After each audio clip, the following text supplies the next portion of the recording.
తెలుగు రాష్ట్రాల్లో petrol, diesel ధరలు మళ్లీ పెరగడంతో సామాన్య ప్రజలు ఆందోళన చెందుతున్నారు. గత కొన్ని రోజులుగా అంతర్జాతీయ మార్కెట్లో క్రూడ్ ఆయిల్ ధరలు పెరుగుతున్న నేపథ్యంలో దేశవ్యాప్తంగా ఇంధన ధరలు కూడా పెరుగుతున్నాయి. ప్రస్తుతం హైదరాబాద్, విజయవాడ, విశాఖపట్నం వంటి ప్రధాన నగరాల్లో పెట్రోల్ ధరలు లీటర్కు 110 దాటగా డీజిల్ ధరలు కూడా 100కు దగ్గరగా చేరాయి. ఈ పెరుగుదల వల్ల రవాణా ఖర్చులు పెరిగి రోజువారీ అవసరాల ధరలు కూడా పెరగవచ్చని నిపుణులు చెబుతున్నారు. బస్సు, ఆటో ఛార్జీలు పెరిగే అవకాశం, కూరగాయలు, సరుకుల ధరలు పెరగడం మధ్యతరగతి కుటుంబాలపై అదనపు భారం పడుతుంది. పెట్రోల్ ధరల పెరుగుదలపై ప్రజలు తీవ్ర అసంతృప్తి వ్యక్తం చేస్తున్నారు.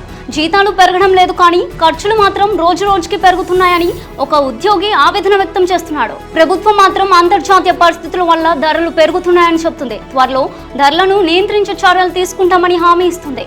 ఆర్థిక నిపుణుల ప్రకారం క్రూడ్ ఆయిల్ ధరలు తగ్గకపోతే రాబోయే రోజుల్లో ఇంధన ధరలు మరింత పెరిగే అవకాశం ఉంది. మొత్తానికి పెట్రోల్ ధరల పెరుగుదల సామాన్య ప్రజల జీవనంపై తీవ్ర ప్రభావం చూపుతుంది. ప్రభుత్వం తక్షణ చర్యలు తీసుకోవాలని ప్రజలు కోరుతున్నారు.